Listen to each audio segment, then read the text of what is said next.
morning, students. I welcome all of you once again in a lecture on arms and the men. So in previous lecture we talked about G.B. Shaw, his life and his works. Okay, and in this lecture we will talk about arms and the men. We will get a brief introduction of arms and the men, and then we will proceed for the summary and analysis.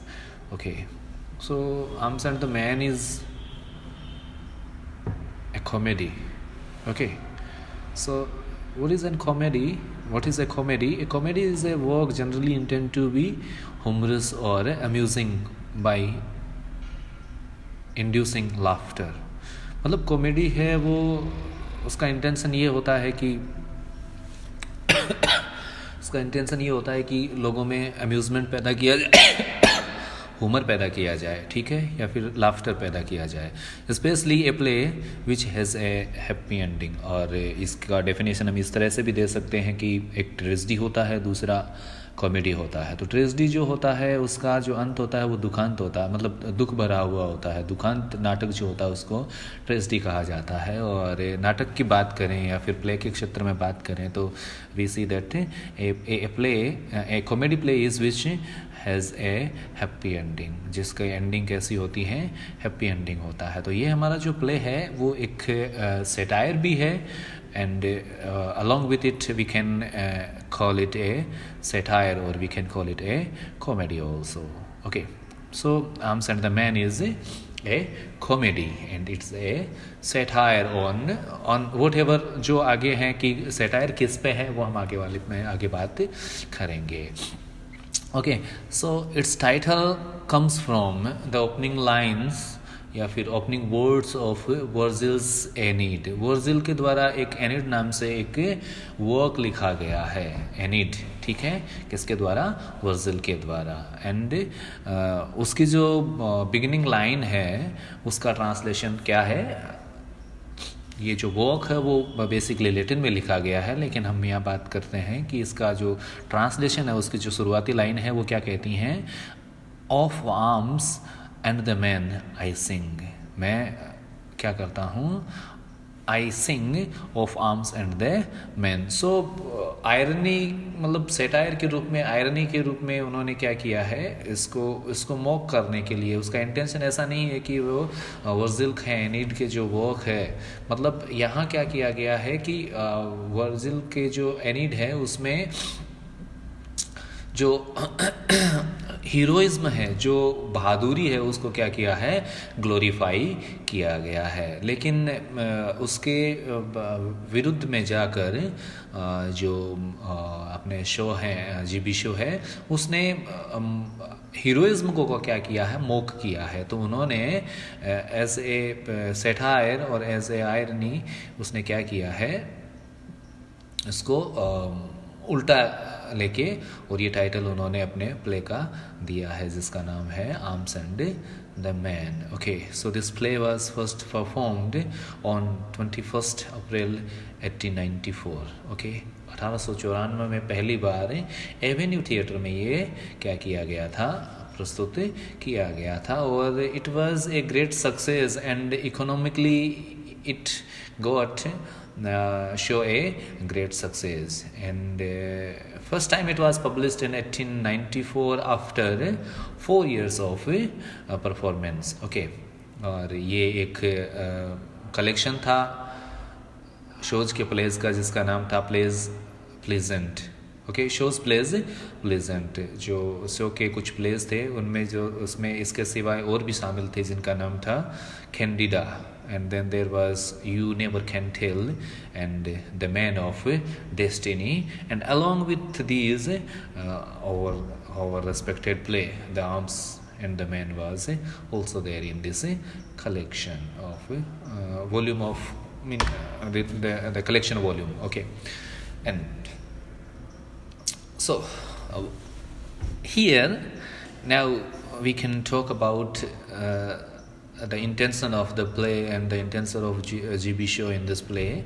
One of the show's aim in this play is to credit the romantic heroic of war. मैंने पहले कहा कि जो एनीड में क्या किया गया है, हीरोइज्म को क्या किया गया है, ग्लोरीफाई किया गया है, but here he just want to discredit, mean he want to mean criticize the heroism. Okay, he wanted to present a realistic account of war and remove all pretensions of nobility from war. उसने यहाँ जो war के बारे में जो भी assumptions रखे जाते हैं या फिर जो फॉल्स अजम्पशंस रखे जाते हैं या फिर पूर्व धारणाएं रखी जाती हैं कि वार ये ऐसा होता है, बहादुर लोग मरने मारने को तैयार रहते हैं और वो कुछ भी कर सकते हैं, और वो जो सारी चीज़ें हैं उसको तोड़ने की कोशिश उसने करी है.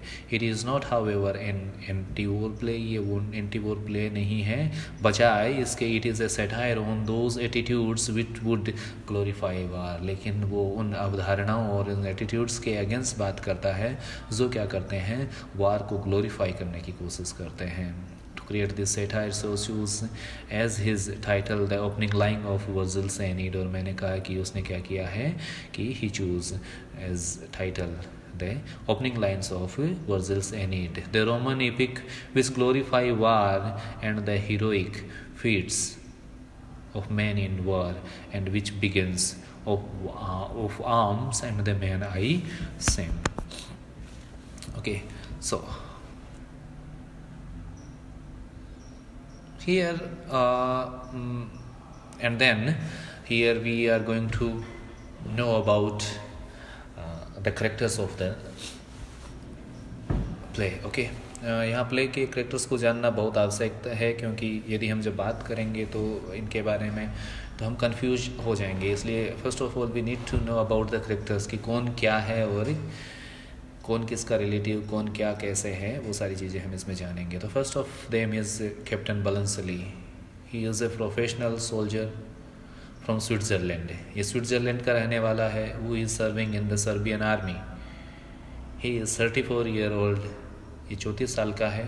And he is totally realistic about the stupidity of war. Okay, first of reading all these things, first we need to know a little background of the situation. Okay, the plot is about a war between kingdom of Serbia. Serbia और Bulgaria के बीच में लड़ाई हो रही है. Okay, and if we go into the historical facts, then we came to know that this war began on 14th November 1885 and it lasted till 28th November 1885. Okay, and Serbia took the initiative in starting the war but was defeated. Okay, so ये इसको defeat कर दिया गया था Serbia को. Okay, so the plot and the situation is in Serbia और Bulgaria के बीच में जो युद्ध है उसके बारे में हो रही है. ओके, तो अब हम बात करेंगे कि बलंसली. तो बलंसली जो है वो सर्बिया की सेना में एक किराए का सैनिक है, एक प्रोफेशनल सैनिक है जो क्या पैसे लेके लड़ने के लिए सर्बिया की तरफ से आया है. रहने वाला कहाँ का है? स्विट्ज़रलैंड का है.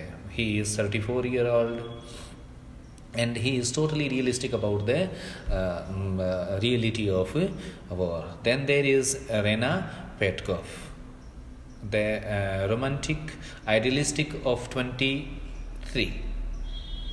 ये 23 साल की एक लड़की है. वो whose views on war is that he thinks that Rena Petkov, she is 23-year-old and she feels and she thinks that war is very idealistic and very noble, and he believes in the heroism and war kind of things. Okay, and there is a Sergius, okay, who is his fiancé. So then there is Sergius. Sergius is the extremely handsome young Bulgarian officer. ये Bulgaria का officer है. Okay, ये सेना में एक अधिकारी है. who leads on attack against the Serbs which was an overwhelming success. और ये किसका है? रेना का क्या है? रेना पेटकोव जो है उसका फियांसे भी है. Okay, and then there is major Petkoff. Okay, he is 50-year-old father of Rena. Major Petkov is father of Rena Petkov. He is wealthy. He is wealthy by Bulgarian standards, but he is also unread, uncouth and incompetent. वो क्या है? इसका पिताजी है, मतलब major Petkov जो है वो इसका पिताजी है और वो उसी सेना में काम करता है जिस सेना में क्या काम करता है, सर्जियस से काम करता है. Okay, and then there is Catherine Petkoff. She is mother of Raina. She look like and act like as a peasant, but she wears fashionable dressing gowns and tea gowns all the time in an effort to appear to be a Viennese lady. वो Viennese lady बनने की बहुत ज़्यादा कोशिश करती है. वो थोड़ा सा अजीब दिखने वाली होती है, लेकिन वो अपने ड्रेसिंग और अपने फैशन में वो क्या करती है, वियना की जो लेडी होती हैं, जो ऑस्ट्रिया की राजधानी, ऑस्ट्रेलिया की नहीं, ऑस्ट्रिया की राजधानी है वियना, वहाँ के जो तौर तरीके हैं उनकी कॉपी करने की कोशिश करती है.